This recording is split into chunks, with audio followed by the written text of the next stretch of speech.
I want to talk about love. It has been on my heart, and it is all about the mission of Your Unity. I use the word unity is embracing where you are about and the community around you. And so my point of departure is always stems from my faith. Whatever's going to happen, God's people are going to be all right. And I want us to pause and just reflect on that one thing, that word love. It's 4 letters, such a short word, but it means so much. And that energy naturally exudes, and people are attracted to those things. It's just another moment for creative thought, and I think that has to be put out there for people to understand. We can't control the whole world, but we can control ourselves. If each of us chooses love and unity in our own lives, the ripple effect can heal communities, cities, and nations. Welcome, everyone, to Our Unity, a show that wishes to spread a spirit of peace and love in the world, one conversation at a time. We want to encourage you to live your life with courage. In this day and time, it is so important that we realize the strength that we possess. We must walk fearlessly every day into the power and authority that we have. We must own our confidence and realize that everything that we need in this life, in this world, to tackle anything that we are faced with lies right within us. I am your host, LaShawn Walker. I'd like to welcome you in. Please like, share, and follow. Let everyone know that we're on right now. I'm serious. Tag a friend. Let them know that the Our Unity show is on. It's going to be a spectacular show. I hope that you guys are having a wonderful evening, and I mean evening. I am so upset, and I have to share this with you, that I left my place of business, and it was dark outside. There was no sun to soak up. There was no rays coming out the sky. I couldn't put a smile on my face because I'm looking at all the darkness around me. So I hope that you guys, even though we went back an hour this past weekend, that you are still enjoying your day, even though it's a little chilly outside and it's dark. It is so dark. But as I mentioned, every week we have to be the light in that darkness. So I did end up putting a smile on my face, once I, got used to my surroundings. And now I am happy to be before you and share with you exactly what I've been doing this past week. So I shared with you a couple of weeks ago that I was having a Voices of Unity. It was our 2nd annual, and I was so excited to bring all of the community leaders together so that we could speak about how we're going to make this world a better place. So I want to share with you exactly what took place this weekend. So the 2nd annual Voices of Unity event, in addition to my partner, So Young Lisa Grado, who is the founder of the Multicultural Council, put on a spectacular event. We bridged our voices to build a better future. The guests were amazing. We had someone named Joel Kraut come in and speak about how we can build a strong financial foundation, make sure that we have generational wealth that is going to be spread out among generations to come. We had a panel of leaders who spoke about how we as a unit can come together and share our stories and build a brighter future for our youth, because that is what is so important and what is needed right now at this moment. So many people are just dealing with so much stress and just so much depression and sadness because of the dreams that they once had are not being fully realized because of the time and the moment that we live in. But we have to encourage everyone to tell their story, to still pursue those dreams, believe in themselves, and do everything and all things possible to make sure that they make those dreams come true. No matter what the battle is, it can truly be won if we all work together. And that was the discussion that we had on how we can build a better future by working together.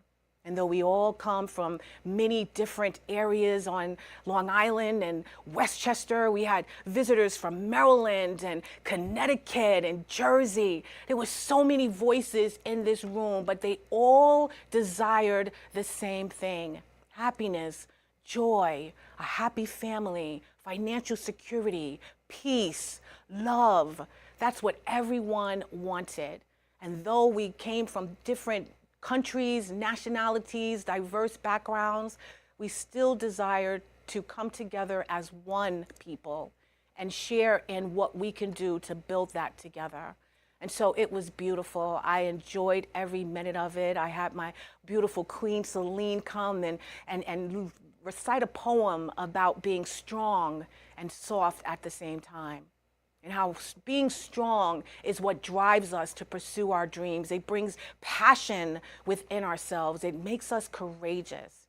And the softness of us, it secures our emotions. It covers our heart. It makes sure that we're being compassionate and kind and loving to others. So it was a beautiful event. I hope that you guys will be able to attend the third annual event, which will be happening next year on the first Saturday of November.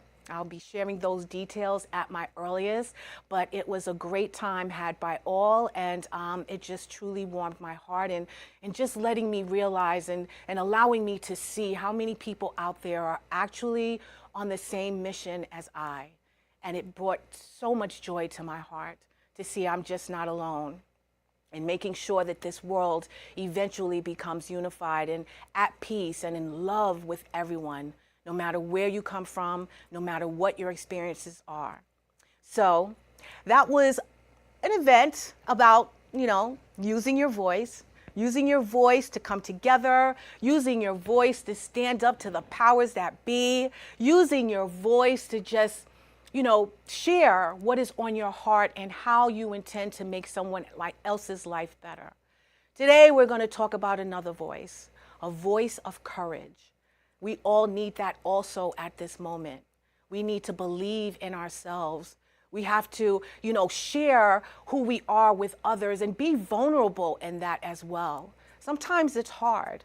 Sometimes we can't share the truth of who we are because of fear. But we have to break out of that fear. We have to realize our strength, and we have to walk boldly into our courageousness. So that's what we're going to be talking about today with an amazing young lady who I happened to meet when I was honored. She's a former honoree as well, of the Power Woman of the East End. This is an amazing woman who is doing great work, not only in her community, but in this world. So I want to tell you the title of the show is Voices of Courage, Standing Together to End the Cycle of Violence. And we'll be speaking to the beautiful Catherine, who we also call Cate Carbonaro, Esquire. And she is a dedicated attorney and advocate with over 15 years of experience supporting survivors of domestic violence, human trafficking, and gender-based violence. In September 2024, she became the executive director of The Retreat, a leading Long Island nonprofit providing comprehensive services to survivors through a 24-hour, 7-day-a-week hotline, emergency shelter, counseling, legal advocacy, prevention, education, and fatherhood programs. In this role, Cate guides the organization's strategic vision, operations, and community partnerships. Before joining The Retreat, Cate served as director of the William Randolph Hearst Public Advocacy Center, where she revitalized programs to expand access to justice for survivors of gender-based violence. She also directed public interest and pro bono initiatives, creating projects like the Name Change Project and Youth Justice Writing Workshop, while teaching courses on human trafficking and poverty law. Earlier in her career, Cate worked with the Legal Aid Society Exploitation Intervention Project, providing trauma-informed defense to survivors of sex and labor trafficking, and contributing to key policy reforms such as the START Act and the repeal of the Walking While Trans law. A graduate of St. John's University School of Law, Cate is active in professional and community organizations, including the Suffolk County Women in the Courts Committee and the Women's Diversity Network. Recognized by Long Island Business News as one of the 2023 Who's Who in Education, Cate continues to champion survivor-centered advocacy, strengthening support systems and fostering collaboration to end the cycle of violence across Long Island. So please help me welcome the beautiful and passionate, I see, Cate Carbonaro. How are you? I'm good. Thank you for having me. Thank you for being here. I am so honored and grateful that, meeting you at the Power Women of the East End Award ceremony, I knew you were a power player in this world, a leader in what you do, and it's truly my honor to have you here, especially to talk about this very important topic. So thank you again. Thank you. All right. Well, again, we mentioned that she works with the retreat. You're an executive director. Right. It's only been a year. Tell me. It's been a year. It's only been a year, but how do you feel about this new role and your position and how is the job going? Yeah, so it's been a crazy year to take over a nonprofit in general. Right. Right. There's a lot of turmoil, a lot of changes within the nonprofit world. I do love this job. I do love it, and it's something that, for me, I have 3 little kids, and so it's really important that I love what I'm doing. Yes. Otherwise, I don't really want to spend that much time away. And I'm away a lot. Right. But I love this work. But it has been a really tough year for nonprofits. I know. And for survivors. And I know this is across the country, but on Long Island, there's a housing crisis. Yes. There's so many issues that our clients are facing. Yes. And it feels like a really important duty to try to represent the people that we do, right. But it's an uphill battle. No, I totally get it. So it's been great. The staff I work with, they're just so great and dedicated because, nonprofits, you don't do that work if you're not incredibly dedicated. Exactly. Because it's hard to, because we work with survivors of domestic violence, human trafficking, sexual abuse. It's not a light job. It's not an easy job. Nope. And yet we have people on the staff that just, they love it, and they do it, and they work hard, and I'm grateful for them because they're really in it. They're our shelter staff, our director, they're in committed. The work. Yes. They're committed, they're doing it, and they help me because, this year I started September. Right. And then it was just the end of January that all the federal grants got pulled back. I heard, yes. And that was just really awful. And then from there, it's been a tough year. And so we've just been trying to figure out how do we serve as many survivors as we can with limited resources. Right. And we're trying to expand because the need is just, it's high. No, I could imagine. And the fact that you want to be that safe haven for them and have been providing them with this care and the services that you guys offer for all of this time, it hasn't come to a dead stop, right? No. You are finding, areas that you can kind of penetrate to make sure that the services, the programs are ongoing. Yes. But it's just a grind of trying to keep the money funneling in. Exactly. I see what you're saying. Yeah, so we have a large budget, right? But then when you look at the amount of services we do, yes. Right, it's broken down because we have a shelter for survivors. It's a secret location. Right. There's only 18 beds there. Oh, wow. But there's only right now about 40 beds on Long Island for survivors of domestic violence and trafficking. Oh, wow. All of it. That's Nassau and Suffolk. 40 beds total? Yeah, right now. And even a year ago, so I started September, there were about 70 beds. Right. Then in March, the Safe Center shut down, which was an organization in Nassau. Right. That took away 18 beds. One of our, an organization we're really friendly with, there was a fire recently. That took away 18 beds. Oh my God. And so, that's just one part of it, but the housing crisis, people are struggling when somebody finally leaves an abusive house, yes. often with their children, because we have a lot of children in the shelter. Right now we have so many kids there. They're leaving, they're fleeing, and where do they go? Exactly. Right. Exactly. And so that's something that, while I say we only have 18 beds, we have 18 beds. We have a pretty big portion of the beds. Yeah. And I just, being there and seeing that need, it's incredible. I mean, it's awful that it's needed, but I also realize, yes, there's all these crises, but we need more beds. We need more space for people. You're absolutely right. You're absolutely right. And with the amount of property, and I know it sounds so simplistic, and I can be, I sort of generalize things, but it's only because of what I see. With all of the property that is going unused, untouched, there should be sanctuaries for these types of situations everywhere. In every town, there should be a location. That is so unfortunate. So when you say these 18 beds, how long are they able to occupy these 18 beds? So based on the Department of Social Service rules, because we run the shelter, Right. but it is, we have to get licensed through the state. And so people are allowed to stay in a domestic violence shelter for 6 months, max. Okay. So they stay for 45 days. If they still need, we ask for more time. So 6 months is the absolute max that you can stay. Wow. And then where do you go? Exactly. Right. And so then we have a transitional housing program. We just found out we got a new year grant on that the day before the shutdown. So that's why there's all these different things, but we're hopeful when the shutdown ends that we'll be able to at least get 6 to 7 clients and their kids in a transitional housing. So paying their rent for 2, maybe 3 years. Okay, good. Right, which is great. Yes. It's great, but it's like 6 or 7 people, which is important, every single person. Right. But, we think when someone's leaving our shelter, right, let's just say you leave an abusive partner. People say it takes 7, 8 times to leave. You finally leave with your children. Right. You get to the retreat.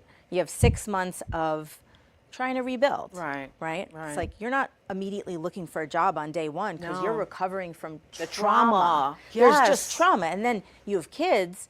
You're trying to get your kids to recover from trauma.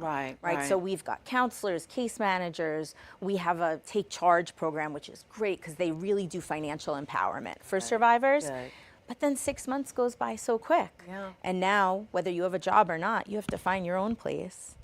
And then what happens? And it's like you're kicking them out into the world to start, It's or to awful. literally start all over again, Yeah, so oh my God. And that's like we do counseling. We have a lot of services for the people at our shelter. Right. And even if people aren't in our shelter, all of our services are free. Okay, All good. of our services go all over Long Island. We do have some services on the East End, which is unique because there's not a lot Right. of services out there. But then we have an office in Hauppauge, Riverhead, Central Islip. We just started getting into Nassau a little bit. So we're getting out there. The work is so important, but it just feels like this year, I mean, especially with SNAP benefits, right? Like a lot of clients, they don't have benefits that we're trying to help. And so and you're trying to pull from every resource that you possibly can, and not wanting to let them down, especially if you advertise that this is what you do, this is how we serve. That's right. So out of these families, and I could imagine the stories that you gotta take on every single day, and like you said, everyone deserves the help. Is there a time or a moment that you have to decide based on the severity of the situation on who is going to get the transitional home or who's going to get that bed? Is there ever those moments that actually come about, or are you sending them to Brooklyn or to another, borough to be cared for? It's a good question, and it's hard because I never want to be saying, oh, your story is worse than that story, because they're all so hard. Yeah. We really do it on first come, first serve basis, as long as somebody is a survivor, is fleeing a situation, right? And then they'll get into our shelter. If we have beds, there's Long Island Against Domestic Violence, Brighter Tomorrows, those are other organizations. And then we have a lot of relationships with New York City, upstate. So if somebody says, I live in this area, which is near the shelter, we might say, you know what, this isn't a safe place for you. Right. Let's see if we can get you in New York City or upstate. So we definitely are always trying to move people if they need to be for safety or if we don't have space. Okay. And we'll always try to find somewhere for somebody. But yeah, I mean, it's one tiny part of it, but it's a big part, right? If you look at the numbers, it's like, oh, okay, you serve about 90 people in the shelter a year. But what we're doing in that shelter, it's life-changing in ways, and that's why the shelter staff, we have this director who's fairly new. She came in a couple months after me, and she's in it. She gets it. She understands what it's like. She like she just knows what to do, and that makes me realize you need people that are going to be like that. Yeah. No, So you're you can absolutely rely right. on them, because it is hard. Yeah. It's stressful. It's hard. You don't want to let people down. Yes. And And it's not just a job, punch the clock, let me get what I need to No. get done. Like, you become invested in their story. And I totally understand that. How are the staff in terms of that? I mean, I'm sure you're taking on a lot of the weight of your clients, let's say. Yeah. So how do you guys sort of have a retreat for yourselves? What do Yeah. you do?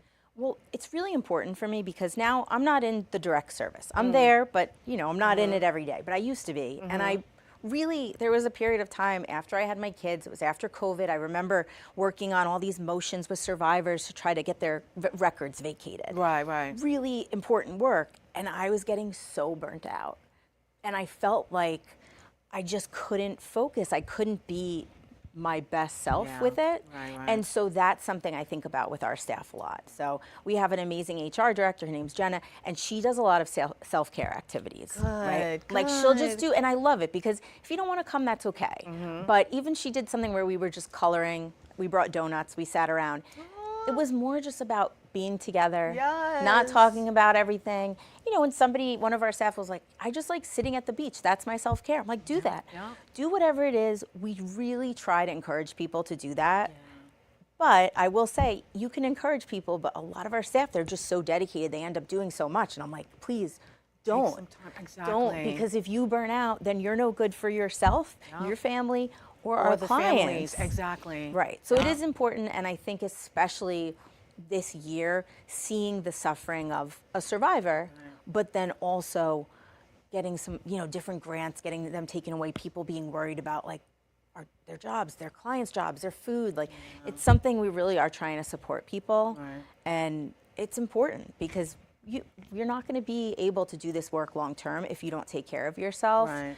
Take time with your kids, with your phone away, with Yeah. your computer away, which I need to get better at. Yeah. I'm getting better at it, but We all need it's that, Kate. hard. We I'm like, all need that. You are so right. Well, I'm glad that you are at least putting certain things in place in order to ensure that they're taking care of their psyche, their mental and their emotional, just mindsets. Because I can imagine, having these calls and seeing these families and wanting to help and seeing the trauma on their face. It has to be so heart-wrenching and a gut punch sometimes when you can't do everything in all things that you want to do for them. So I'm loving the fact that they have some moments of self-care.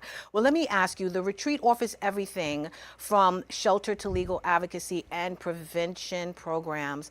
How do these services work together to support the healing and the long-term empowerment that your clients need? Yeah, so I think about the hotline. That's the Okay. first line. People call the hotline, and then maybe they need shelter, right? But maybe they don't. Right. If they need shelter, that's where they go, and then we're able to give them all the wraparound services. Okay. But a lot of people call and they're not sure. They're thinking, maybe I want to leave this person. I don't know. Right. Is this even abuse? What's happening, right? So our hotline, it's a small but mighty staff, and they really are the front line of Right. saying, what's going on? Can we help you? Right. And then from there, they refer people to the different departments, right? Okay. So we have a counseling department. That counseling department, they're clinicians, they are licensed, they are amazing. They start at 4 years old. Oh. So we have 4-year-olds, and then we have 94-year-olds. We have, we start young. They really have done this training called sand play therapy. Right. So they have these sand tables, these sand trays. The kids will pick out we call them little guys, like they're little figurines, and they'll use them.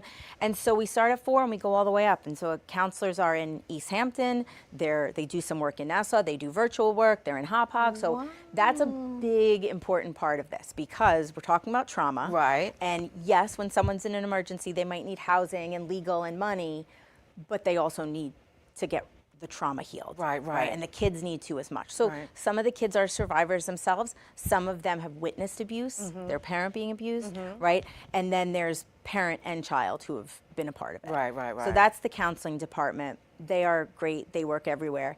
Then we have our legal advocacy department. And I'm a lawyer, so I'm always in there. I know what's Right. happening a little bit more in there because I'm a lawyer, but we have one lawyer right now, Right. hoping to get more. And then we have our advocates. And that advocacy department, it's led by Patrina, who is the best, and she really just gets it. Oh, wow. You know, like she works with clients, she meets them where they are, she says, what do you need? And then figures out, can we help you with this, right? So maybe they need an order of protection. Maybe they have a court case against their abuser. They don't want to go by themselves, even with their lawyer. A lawyer's busy. They're doing all this stuff. Thank They're you. not like helping you, No, sitting with you all the time. exactly. It's just let's deal with the case at hand. Yeah, and which you is like- find all the resources. Exactly. And which can be really hard and stressful. And Yeah. even as a lawyer, I know I wasn't always able to be present because I was dealing with the legal issues. right. So our advocates are there, sitting next to them, literally with them, helping. Oh, do you need to go to DSS? Do you need this? Do you need this? Right? Like doing all of that. And then we have our lawyer who, like I said, they do divorces sometimes. Oh, wow. For people who are survivors. Very, very, very rare to get somebody to do that in a nonprofit because it's so expensive. Right.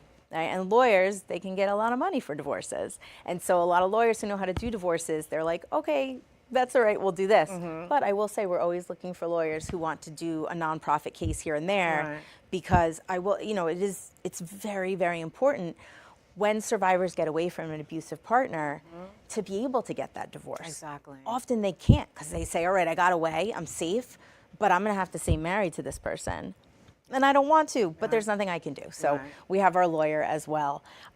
We have another program that we partner with Northwell Health. It's called Project Connect Plus. Okay. What they do is they work with people on the hotline, other clients who have substance use issues, Okay. or maybe their family has a substance use issue, a family member. And they help just to connect them to a provider who's going to help. Not, hey, call this person, but Right. a warm referral, here's your support. Right? Because we don't do in-house substance use, Right. but we wanted to be able to support people. Right. So we do that. And then we have our prevention education department, which, and I've said this and I mean it, the prevention education department it's why I was so interested in the retreat. Okay. Because as a public defender who used to represent people accused of all kinds of crimes, right?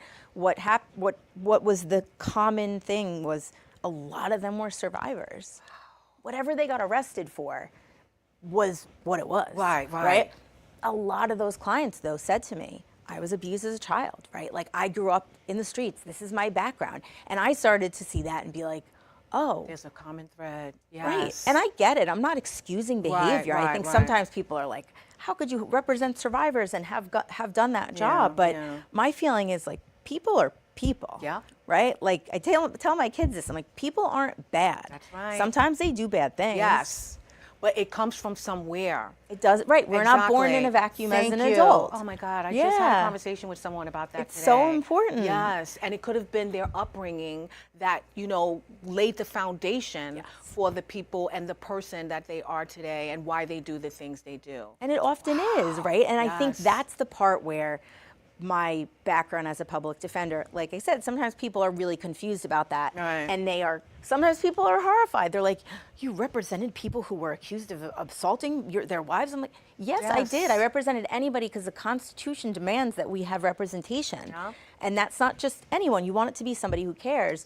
And that really opened my eyes to, the cycle of violence. And I right. think people say the cycle of violence. Some people don't love that term. I think of it not as if you're involved in this cycle, it's your fault. I think of it like you're not born in a vacuum. Thank you. Right? Yeah. And so that kid who witnessed their dad hurting their mom, then grew up, ended up being in the foster care system, right? Like this, and then what happened? Yes, it right? becomes a cycle. It becomes a exactly cycle. a generational cycle. generational And you cycle. don't realize that there's something different because that's all you know. Right. You know what I mean? Yes. And that's the thing. So this ties to the prevention education because what our prevention education department does is they get in Right. when somebody's young. They Right. don't get in when there's abuse necessarily. Right. But they go into schools starting in first grade and they talk about it in an age appropriate way. But like, this is abuse. This is what isn't allowed. Mm-hmm. Because like you said, if you're being, God forbid, sexually abused, right? You don't know that's not the way it's supposed to be. Exactly. You just don't know. You don't. Right? And so then all of a sudden you're in the world not even realizing what's happening to you. And so our feeling is the more we can educate people, the more we can say to kids, this is a bad touch. This is okay. This is what, like in an age appropriate way, but it goes from first grade to 12th grade. Right. And we go into the different schools and we go into classes, we talk to the kids about it. Great. Just to like, say to them, Yes. we have like a boundary bubble, Right. And it's something that I find incredibly important as a parent, Right. because now my kids are getting older, they're in the world. I'm like, oh my gosh, what do I do to protect them? Like, Yes. we can't protect them. Every single moment. You're absolutely right. We can't. Like, we have to educate them to protect themselves Yes. and to know what's not okay. Yes. Right? And so our prevention education department has a few different arms, but that's one of them. Mm-hmm. And then we also have a prevention program. It's called the Long Island Fatherhood Initiative. Okay. Or LIFI. We help in Nassau and Suffolk County. This program is just, I love it because there's nothing like this on Long Right. Island. It's a federally funded program. So we got this grant award the day before the shutdown also. Oh, wow. And so we've had it 15 years. Okay. And this is our fourth cycle. Okay. This program will be operational come January. We're getting all ready now. But what they do is they work with fathers Right. or father figures. Doesn't have to be a biological father. Could be a grandfather who has custody or an uncle who is very involved in the kid's life. Right, right. And they do all for free case management. So what do you need, right? You need help getting a job? We're going to help you. You need to go get your benefits? We're going to help you. Wow. We also have an educational program. Right. And again, this is free. This isn't court mandated. This isn't some forced thing that you make people do. Right. Because that doesn't usually help. True. Right. I mean, it can, but like it doesn't always. Not always. But a lot of all these fathers are doing it voluntarily. Right. Some of them owe child support. Some of them have been incarcerated. Some of them are survivors themselves. Wow. And so we don't just help one kind of father. We Right. help anyone who's a father Right. who might need our support. Right. And the new grant cycle is great because we have money in there to help people actually get jobs. Not to say, we hope you get a job, here's your resume. Right. But like, then we're gonna take those 5 more steps. We're gonna get you interviews. We have partners that are working with us on Long Island to actually get that last step. Because the thing is, people are like, people don't want to work. Yes, they do. They Yes. just, right? Yes, they do. Yes, they do. And it's having a job where you're feeling dignity. Exactly. Right? Like, you go to work, I go to work, we feel like we're doing what we want to do. We're contributing to society, and Right. a lot of people want that. I do think that, I especially truly believe parents. that. Of course, I think fathers, they see that and they want that. And so our program really goes in, it helps all different kinds of fathers, all different people Right. that are fathers. Doesn't matter their income level. A lot of Right. our fathers are lower income. Right. Some of them, like I said, are coming out from being incarcerated and they want to get back on their feet. And so we get in there and we help and we do an educational course, teach them about like maybe you were abused. What does it mean to discipline your kid? Yeah. Right? Like Yeah. nobody ever taught me any of this stuff, right? Yeah. But I had other resources. Right. A lot of these fathers don't. And so our educators are in there. We have case management educators. And so that program too, anytime someone says like, how does a DV organization help fathers? Like, why are you helping fathers? I'm like, because the children, Yes, also the exactly. fathers, right? Thank you. But it's like, what's the goal here? Yeah. We can help as many survivors as possible in our shelter. Right. But if that abuse continues, Thank you. then what are we doing? And if they don't recognize it, by the example that you're setting, Right. then they'll go right back into it. It's It sounds true. like this retreat is a one-stop shop. It is. And I love it. And what it also sounds like to me is that you're laying the roots for a better family after, I don't know if it's graduate, transition out of it, but you're laying a foundation for a better family structure and an idea of how it can be had. I love that. Thank I you. love I love the way you everything. describe it, like that roots, because that's it. Like Yes. that's the whole thing here. If we want a better future for people, if we want things, like I feel, and I bet you feel like we can't just wallow in things are terrible. No. Things are tough. Yes, they But are. we have to feel like there's hope. Yep. Because otherwise, what are we doing, Thank right? you. And so I think with this part, this gives us hope, but it also gives these families hope, and it helps to be able to know, like, yeah, maybe my child did see this terrible abuse, but we're gonna stop that. We're gonna help right. it. That's right. And so it does. That's why sometimes, this is an apolitical issue. Like abuse to me, it's not. Yes, we have to like ask different parties for money in the government, but we are just trying to help survivors. Right. And I can't imagine that everyone wouldn't be behind that. Yeah, you no, know? I totally agree with Because it's that. like we're helping society, we're in there. And so we have, like you said in the beginning, like we're doing okay for sure, like we're here, we're strong, but this year has been tough. And so it's something we're trying to, I think nonprofits are resilient. Yes, they are. Because they have to be. Yes. And I think people that work in nonprofits and work in this world trying to help people, they have to be resilient, because otherwise, like if I start saying there's nothing we can do, then everyone else is going to feel like, in my staff, like, exactly. Thank you. What are we doing? Why are we here? We're gonna have to shut the doors. No, there's hope in that. And again, it might be some angel investor, donor, or someone, if they see exactly what you're doing and how you're doing it. And again, from soup to nuts, it's from the trauma to the victory. You know what I mean? Yeah, to the healing, from right. The healing. Like I've overcome it now, and they've showed me every step on how to get that done. And there can't be any excuses, because you're even providing the outlets for them to make themselves upstanding citizens. Yeah, you know, to get even things they after it, to need. get the things that they need.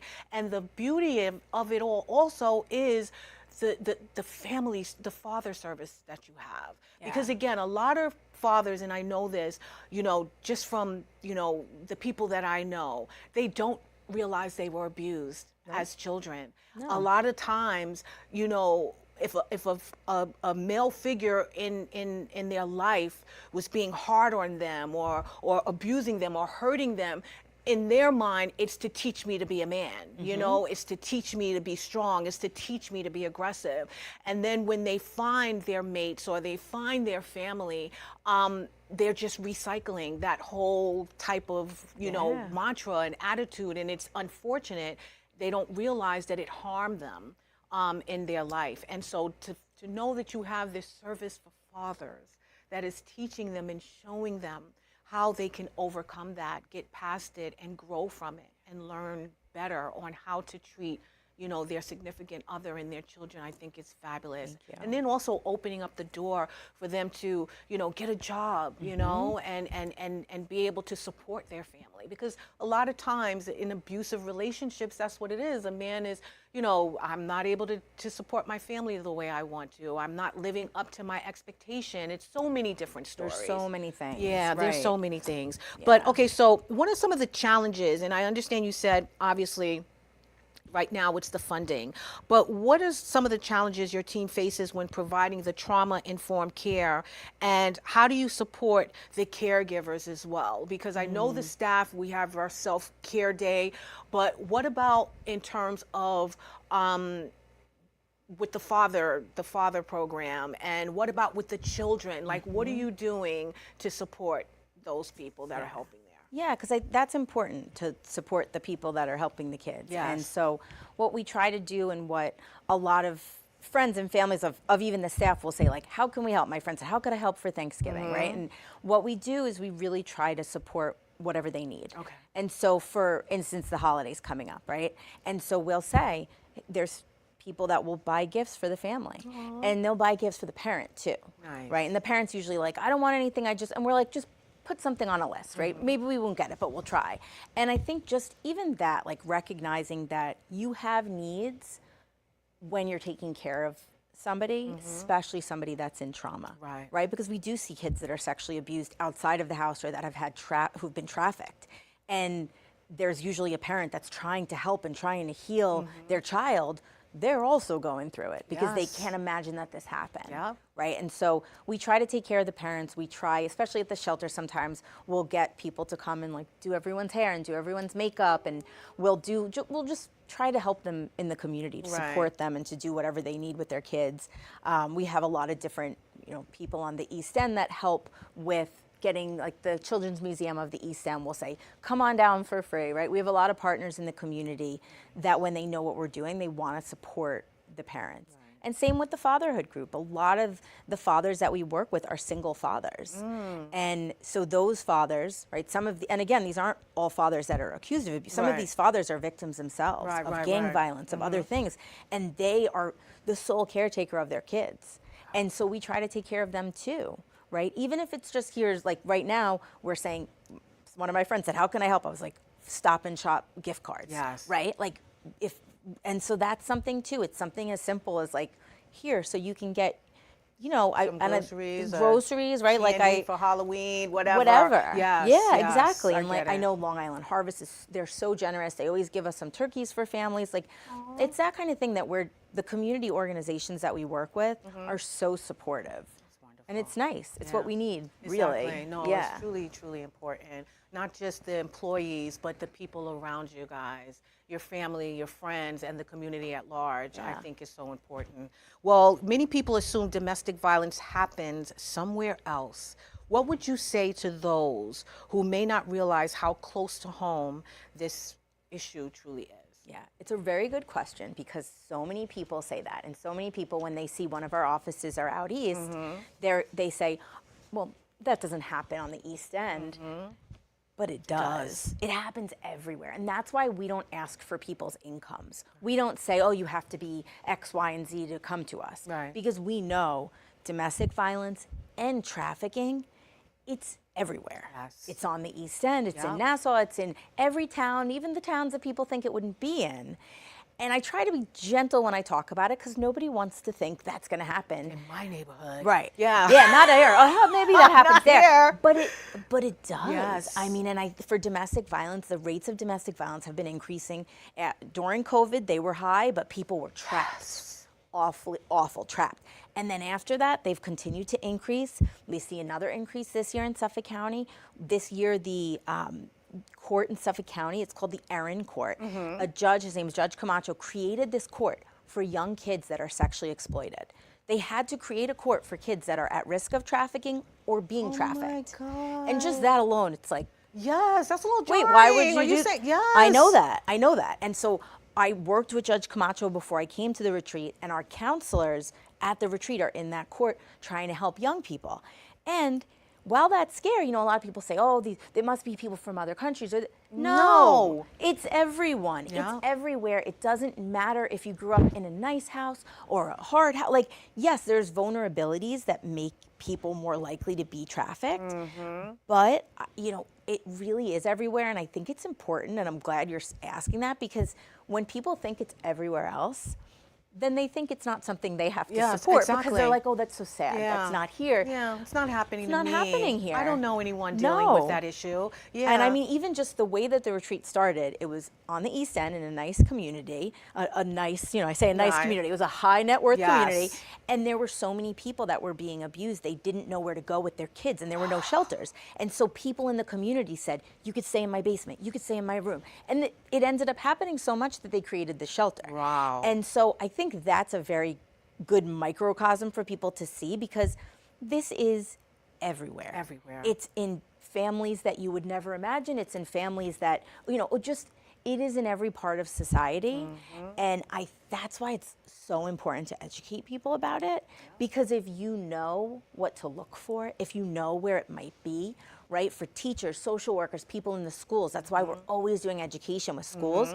We do an education with medical residents and dental residents too. Wow. Because yes, you go to medical school and dental school, you know how to do that. You might not know the bedside manner of talking to a survivor. Very true. Right? Very and true. so yes, some people do, but I will say that something where we go in and we're like, listen, if you think this is happening, don't panic. These are some trauma-informed ways you can talk to people, because it seems like we do trainings with the police department too, right? We do trainings everywhere, Right. because I think the more people who know just that it's existing, that it's there, that we're here, that there's support, that they don't, you know, people get worried because they say, oh my gosh, I think that person's being abused. I don't know how to involve myself in it. Right. It's not even, like, you don't have to involve yourself. Thank you. Right? You can give a card, you can just, whatever. A nudge, right. Or ask a question and let them realize that, hey, Yeah. maybe it's showing, I should get help.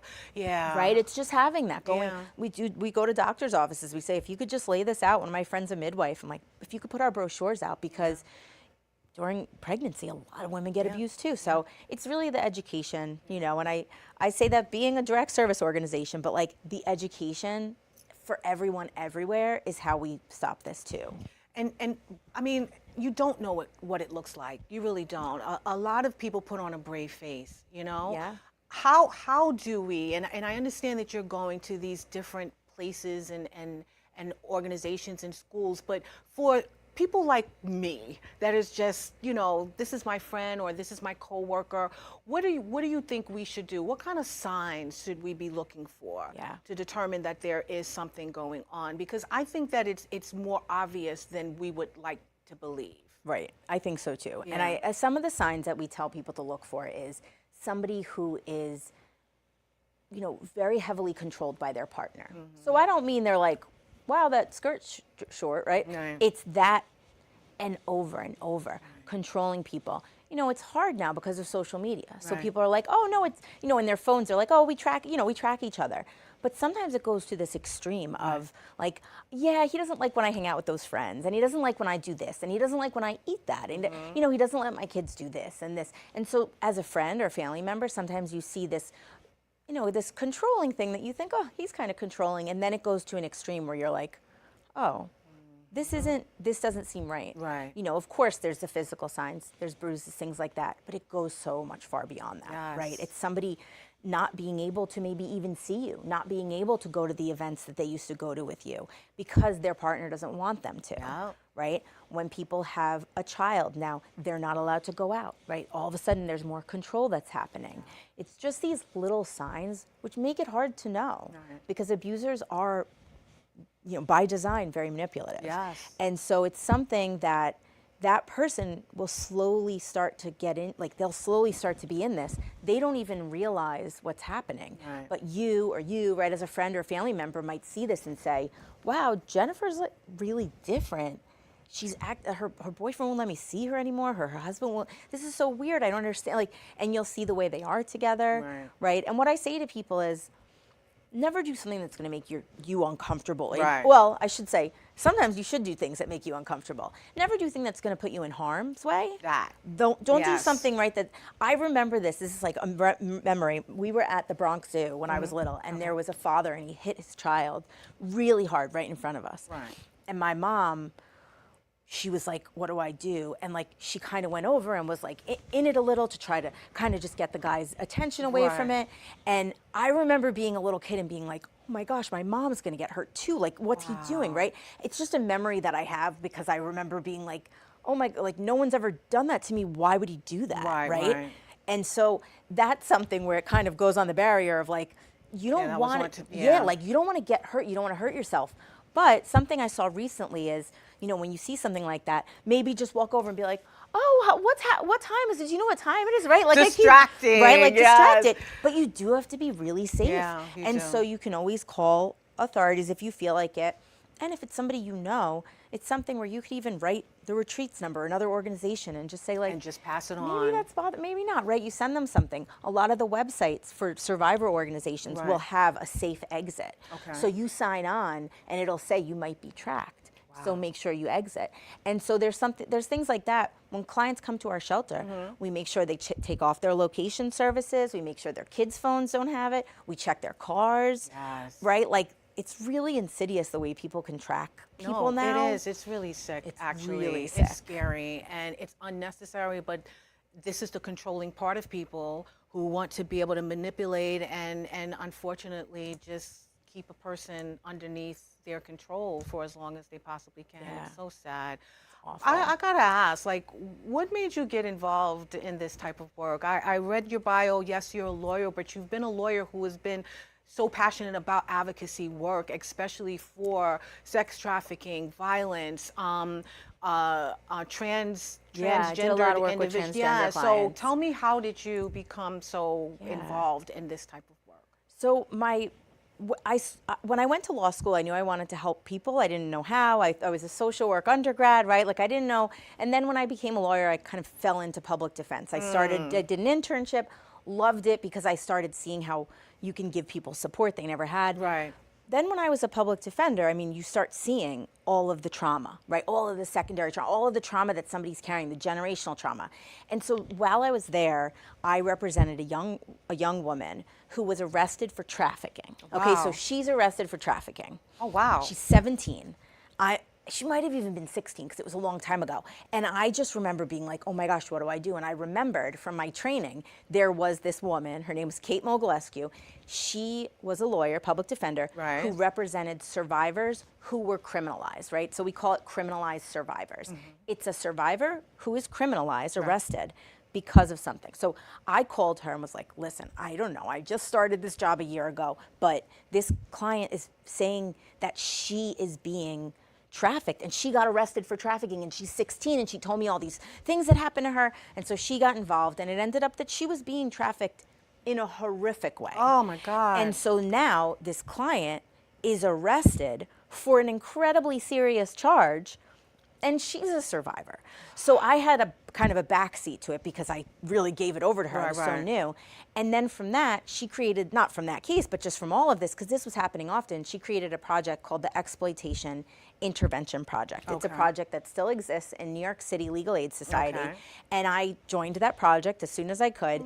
And so we work with criminalized survivors. So I worked in Queens. A lot of my clients were Korean women, were Chinese women who were trafficked, who were abused. A lot of my clients were from Central America. A lot of my clients were trans women who were sex workers, some of them. Some of them had been trafficked, right? Sometimes there's an overlap. You're trafficked and then you do sex work. And so that is how I got into it in a different way, because now I was working with all of these clients, learning their stories, telling their stories to judges and DAs and saying to them, I know you arrested them, and I'm not even saying they didn't necessarily, do it. Exactly, but right. like this is survival. Yep. And so I did that, loved it. We ended up, I mean, it was stressful, but I really liked it, and I did that for a while, and that's kind of how it opened this whole new world to me of, wow, there's all these people who are being criminalized. Right. And I'm not saying, you know, that everyone isn't a survivor being criminalized, right? But these were just a specific group of people who were trafficked, who were a lot of the time domestic violence victims would get arrested, often when their partner spoke English and they didn't.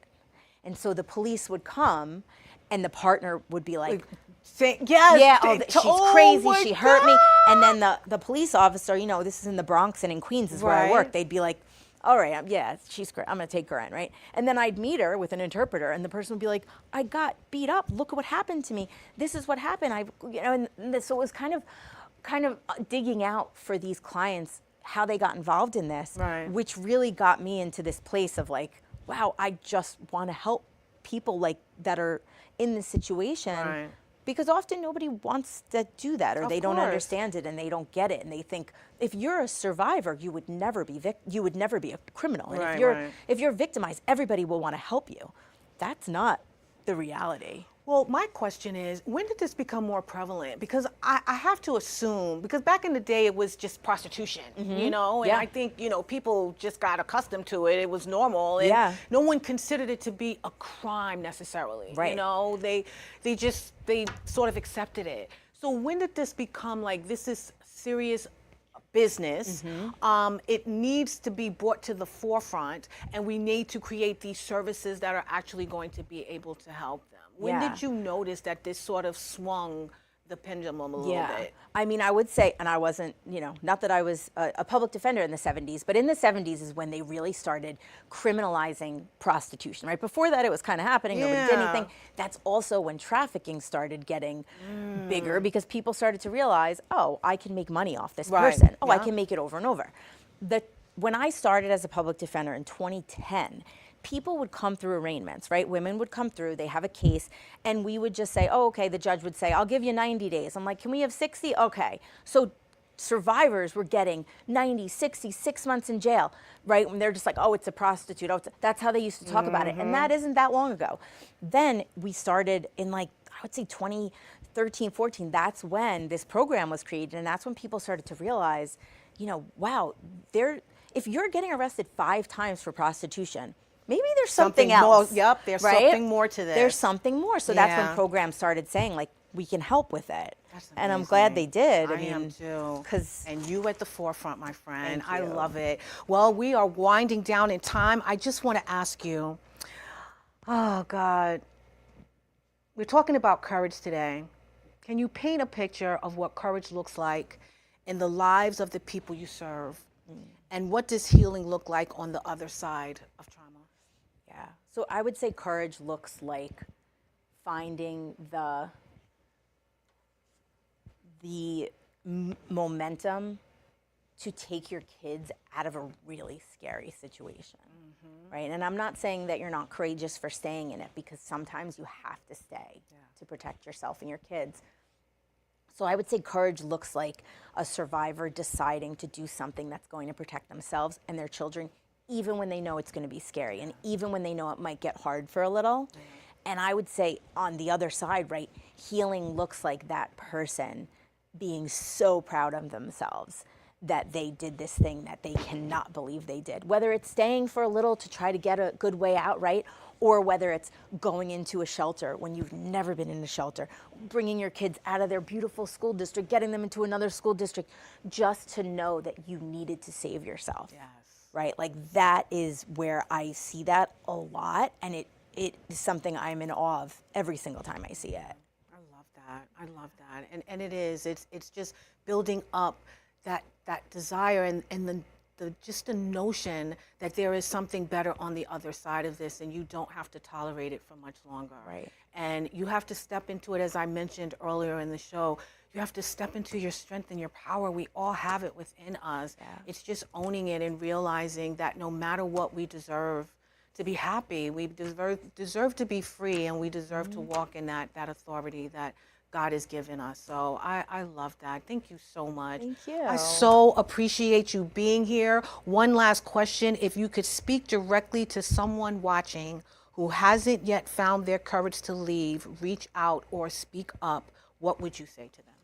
I would say reach out to us, right? Reach out to the retreat. Call our hotline.